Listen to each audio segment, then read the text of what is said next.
জিকরে মিলাদুন নবী সাল্লাল্লাহু আলাইহি ওয়াসাল্লাম অর্থ নবী পাক সাল্লাল্লাহু আলাইহি ওয়াসাল্লামের মিলাদকে স্মরণ করে তার সম্পর্কে আলোচনা করা। হুজুর যখন দুনিয়াতে আসলো এটা বলে আমি কিয়াম করে দেব। হুজুরের যখন মিলাদ হলো, কি হলো? মিলাদ শরীফ হুজুরের যখন হলো, আমার আল্লাহ তাবারাক ওয়া তাআলা বললেন, এ সূর্য আলোটা অধিক দাও। সূর্যের আলো অধিক হলো।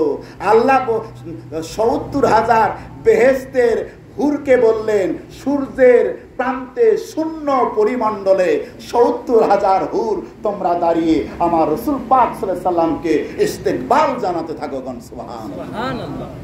হুজুর যখন দুনিয়াতে আসলেন, আল্লাহর হাবিবের নূরের চলকে, মিলাদের নূরে যখন আসমানে গিয়ে লাগলো, হুজুর পাক সাল্লাল্লাহু আলাইহি ওয়াসাল্লামের মিলাদ মোবারকের সংবাদের নূরে আসমানে আল্লাহ পাক পদ্মরাগমণি, কি আসমানে পদ্মরাগমণি ও সুনির স্তম্ভ, প্রত্যেকটা আকাশে পদ্মরাগমণি এবং সুনির স্তম্ভ নির্মাণ করে দিলেন। আর এই স্তম্ভগুলা গোটা আকাশকে আলোকিত করে দিল।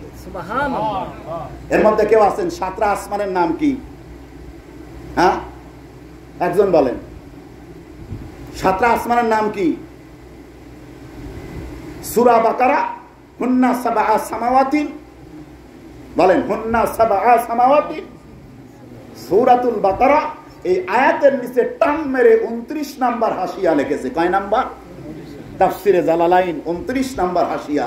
এর ভিতরে লেখা আছে ৭টা আসমানের নাম: রকি, কয়দুম, মউন, রাবকা, ওয়াকনা আর দুবা। এই ৭টা আসমানে আল্লাহ তাবারক তাআলা পদ্মরাগমণি এবং চুনির স্তম্ভ নির্মাণ করলেন।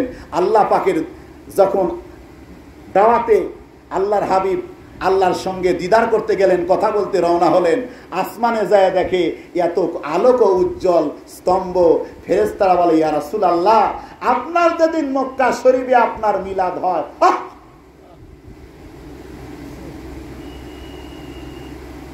রাসূল আপনার যখন মিলাদ মোবারক হয়, এই মিলাদ মোবারকের বরকতে, তার নূরে আমার আল্লাহ আসমানে পদ্মরাগমণি চুনির স্তম্ভ বানিয়ে দিয়েছে। আল্লাহ পাক এইটা দেখানোর জন্য আপনাকে এনেছে। আমার রাসূল ওইগুলা দেখলেন। সুবহানাল্লাহ। শেষে রস আল্লাহ বলেন, জান্নাতের দরজা খুলে দাও, জাহান্নামকে বন্ধ করে দাও, ইবলিস শয়তানকে ৭০টা শিকল দিয়ে বেঁধে কাপিসিয়ান সমুদ্রের উপরে উপর করে ফেলে দাও, ঝুলিয়ে দাও। দিল। আল্লাহর হাবিব যখন মামেনার পবিত্র নূরময় রেহেম থেকে মক্কাতুল মুকাররমাতে আল্লাহর হাবিবের পবিত্র বেলাদাত শরীফ হলো, মিলাদ শরীফ হলো, আল্লাহ রাসূল আসলেন, আল্লাহ নবীর নূরের ঝলকে শামশিরিয়ার প্রসাদ উজ্জ্বল হলো।